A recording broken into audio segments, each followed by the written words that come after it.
కొన్ని పేషెంట్స్‌కి IVF treatment చేసినప్పుడు ఎంత మంచి క్వాలిటీ ఎంబ్రియోస్ వచ్చినా, మల్టిపుల్ ట్రాన్స్‌ఫర్స్ చేసినా, ఎండోమెట్రియం లైనింగ్ చాలా బాగున్నా కూడా ప్రెగ్నెన్సీ రాదు. అది కూడా రిపీటెడ్ ఐవీఎఫ్ ఫెయిల్ అవుతూ ఉంటది. వాళ్ళలో మనం ఎండోమెట్రియల్ రిసెప్టివిటీ యారే అని ఒక అద్భుతమైన టెస్ట్ చేయొచ్చు. ఆ టెస్ట్ గురించి మనము ఈ వీడియోలో డిస్కస్ చేద్దాం. హలో ఫ్రెండ్స్, నేను మీ డాక్టర్ దుర్గా వైట్ల. సో కొంతమంది పేషెంట్స్కి రిపీటెడ్గా ఐవీఎఫ్ ఫెయిల్ అవుతుంటుంది. దాన్ని మనం రికరెంట్ ఇంప్లాంటేషన్ ఫెయిలియర్ అని అంటాం. అలాంటి వాళ్ళలో ఎరా అని ఒక టెస్ట్ చేస్తాం, ఎండోమెట్రియల్ రిసెప్టివిటీ యారే.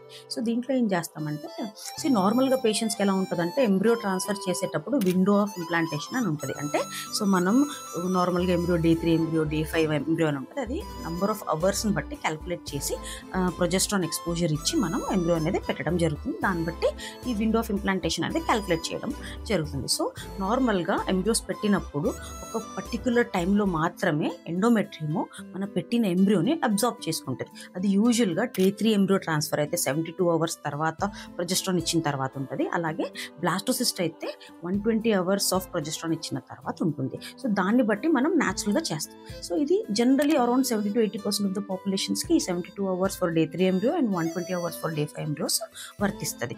కొంతమందికి ఏమవుతుందంటే, ఈ విండో ఆఫ్ ఇంప్లాంటేషన్ ఏదైతే ఉంటుందో షిఫ్ట్ అవుతుంది. అది ప్రీ రిసెప్టివ్ అవ్వచ్చు, పోస్ట్ రిసెప్టివ్ అవ్వచ్చు. అలాంటప్పుడు ఏమవుతుందంటే, ఆ D3 ఎంబ్రియోకి 72 అవర్స్ కాకుండా 90 అవర్స్ అవ్వచ్చు, లేకపోతే 60 అవర్స్ అవ్వచ్చు. అలాగే బ్లాస్టోసిస్ట్కి 120 అవర్స్ బదులు 140 అవర్స్ అవ్వచ్చు, లేకపోతే 96 అవర్స్ అవ్వచ్చు. దీన్ని ఐడెంటిఫై చేయడానికి మనం ఈ టెస్టింగ్ చేస్తాం. సో ఈ టెస్ట్ అసలు ఎవరెవరికి అడ్వైస్ చేస్తాం. ఒకటి, recurrent implantation failure, severe endometriosis ఉన్న వాళ్ళకి, లేకపోతే అడ్వాన్స్డ్ ఏజ్ ఉన్న వాళ్ళకి, లేకపోతే రిపీటెడ్గా అంతకుముందు డైలటేషన్ అండ్ క్యూరటాజ్ అంటే క్లీనింగ్ అనేది జరిగిన వాళ్ళకి మనం యూజువల్గా ఈ టెస్ట్ అనేది అడ్వైస్ చేయడం జరుగుతుంది. సో ఈ టెస్ట్ ప్రొసీజర్ ఎలా ఉంటుంది? సో దీంట్లో ఏం చేస్తామంటే, నార్మల్గా మనం ఫ్రోజన్ ఎంబ్రియో ట్రాన్స్ఫర్కి ప్రిపరేషన్ చేసుకున్నట్టు ఇనీషియల్గా హార్మోన్ రీప్లేస్మెంట్ థెరపీ అంటే ఈస్ట్రోజన్స్ ద్వారా మనం ఎండోమెట్రియం లైనింగ్ ఏదైతే ఉందో అది పెంచుకుంటాం. ఎప్పుడైతే ఎండోమెట్రియం లైనింగ్ కావాల్సినంత థిక్నెస్ లైక్ 8 మిల్లీమీటర్ వస్తుందో, మంచి బ్లడ్ ఫ్లో వస్తుందో, ఆ తర్వాత మనం ప్రొజెస్ట్రాన్ మెడిసిన్స్ ఇస్తాం. అది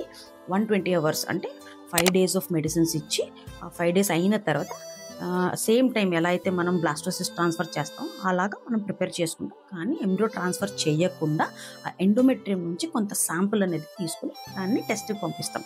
ఒకవేళ నేను నిజంగా 120 అవర్స్ తర్వాత ట్రాన్స్ఫర్ చేసుంటే ఆ బయోప్సీ ద్వారా అది రైట్ టైమా, లేకపోతే ప్రీ రిసెప్టివా, లేకపోతే పోస్ట్ రిసెప్టివా అనేది మనకు ఆ రిపోర్ట్లో వస్తుంది.